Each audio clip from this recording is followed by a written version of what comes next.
രാജാസാബ് എന്ന ചിത്രം കണ്ടപ്പോൾ തോന്നിയ കാര്യമാണ് എന്തിനാണ് ഈ ചിത്രം അഭിനയിച്ചത് പ്രഭാസ്.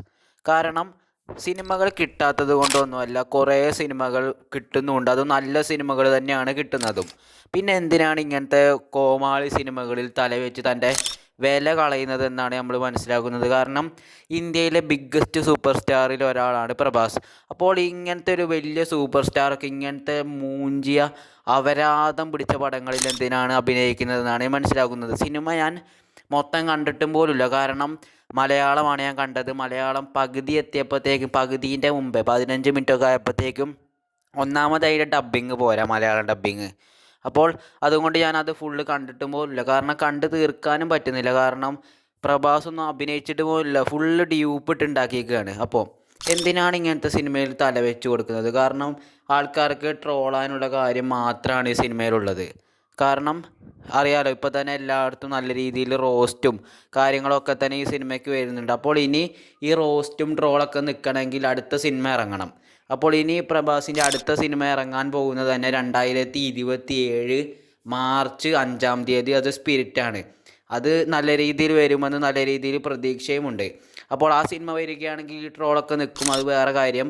നല്ല രീതിയിൽ സ്റ്റാർഡമുള്ള നടൻ എന്തിനാണ് ഇങ്ങനത്തെ മോശം സിനിമയിൽ അഭിനയിക്കുന്നതെന്നാണ് മനസ്സിലാകുന്നത്. ഈ സിനിമ എത്ര ബോക്സ് ഓഫീസ് കളക്ഷൻ ചെയ്തു എന്ന് ചോദിച്ചാൽ 206 കോടിയോളം കളക്ഷൻ ചെയ്തു. അത് പ്രഭാസ് ഉള്ളത് കൊണ്ട് മാത്രമാണ് ഈ 206 കോടി നേടിയത്. അല്ലെങ്കിൽ സ്വന്തം നാട്ടിൽ വരെ അത്രയ്ക്ക് നെഗറ്റീവ് കിട്ടിയ പടമാണിത്. അപ്പോൾ ഞാൻ പറയേണ്ട കാര്യമില്ലല്ലോ. അപ്പോൾ എന്തായാലും സ്റ്റാർഡം വെറുതെ കൊണ്ട് കളയാൻ നമ്മൾ പാടില്ല. ഈ ഒരു സിനിമയിൽ അഭിനയിച്ചുകൊണ്ട് സ്റ്റാർഡം മൊത്തത്തിൽ പോയോ എന്ന് ചോദിച്ചാലില്ല.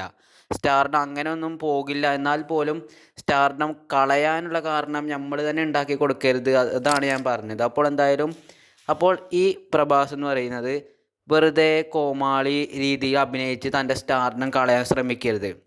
ഒരു ആദ്യ പുരുഷൻ എന്നൊരു സിനിമ വന്നു.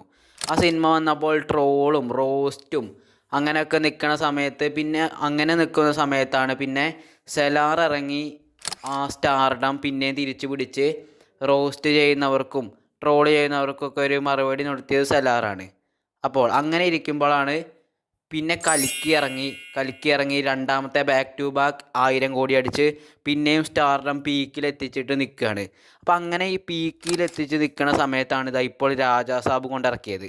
അപ്പോൾ അങ്ങനെ രാജാസാബ് ഇറക്കി കഴിഞ്ഞപ്പോൾ പിന്നെയും ആൾക്കാർക്ക് റോസ്റ്റാനും ട്രോളാനുള്ള കാര്യങ്ങൾ വന്നു.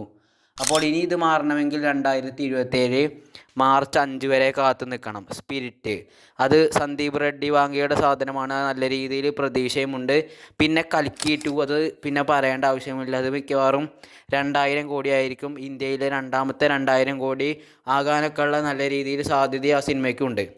അപ്പോൾ അങ്ങനത്തെ നല്ല നല്ല സിനിമകളിലുള്ള സമയത്ത് എന്തിനാണ് ഇങ്ങനത്തെ മോശം സിനിമകളിൽ അഭിനയിക്കുന്നതെന്നാണ് പറയാൻ പോകുന്നത്. അതായത് എനിക്ക് തെലുങ്കിലെ ഏറ്റവും ഇഷ്ടപ്പെട്ട ഒരു ആക്ടറാണ് പ്രഭാസ്. അപ്പോൾ ഇങ്ങനെ ഒക്കെയുള്ള മോശം സിനിമയിൽ അഭിനയിക്കുമ്പോൾ നമുക്ക് എന്തായാലും ഒരു വിഷമം എന്തായാലും വരും. അപ്പോൾ എന്തായാലും ഇങ്ങനത്തെ സിനിമകൾ ഇനി അഭിനയിക്കാൻ പാടില്ല. കഥ കുറച്ചും കൂടെ നല്ല രീതിയിൽ ചൂസ് ചെയ്യുക. ഇങ്ങനത്തെ പടങ്ങൾ എന്തായാലും തേടി വരുന്നുണ്ട്. പിന്നെ എന്തിനാണ് ഈ രാജാസാബൊക്കെ പോലത്തെ മോശം പടങ്ങളിൽ അഭിനയിക്കുന്നത്? അപ്പോൾ ഇങ്ങനത്തെ പടങ്ങളിൽ അഭിനയിക്കാതിരിക്കുക.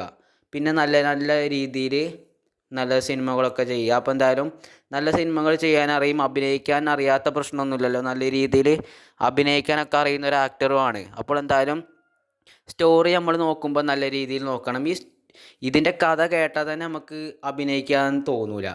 പിന്നെ എന്തിനാണ് അഭിനയിച്ചത് എനിക്കിപ്പോഴും മനസ്സിലാവുന്നില്ല. അപ്പോൾ എന്തായാലും നിങ്ങൾ ഈ സിനിമയെക്കുറിച്ച് അഭിപ്രായം പറയുക. വളരെ മോശം അഭിപ്രായമായിരിക്കും, എന്നാലും പറഞ്ഞോളൂ കമൻറ്റ് ബോക്സിൽ. അപ്പോൾ നിങ്ങൾ അടുത്തതായിട്ട് പ്രഭാസിൻ്റെ സ്പിരിറ്റിനാണോ സെലാർ 2-നാണോ കൽക്കി 2-നാണോ ഏറ്റവും കൂടുതൽ വെയിറ്റ് ചെയ്യുന്നതെന്ന് കമൻറ്റ് ബോക്സിൽ എഴുതി അറിയിക്കുക. അപ്പോൾ എന്തായാലും ശരി.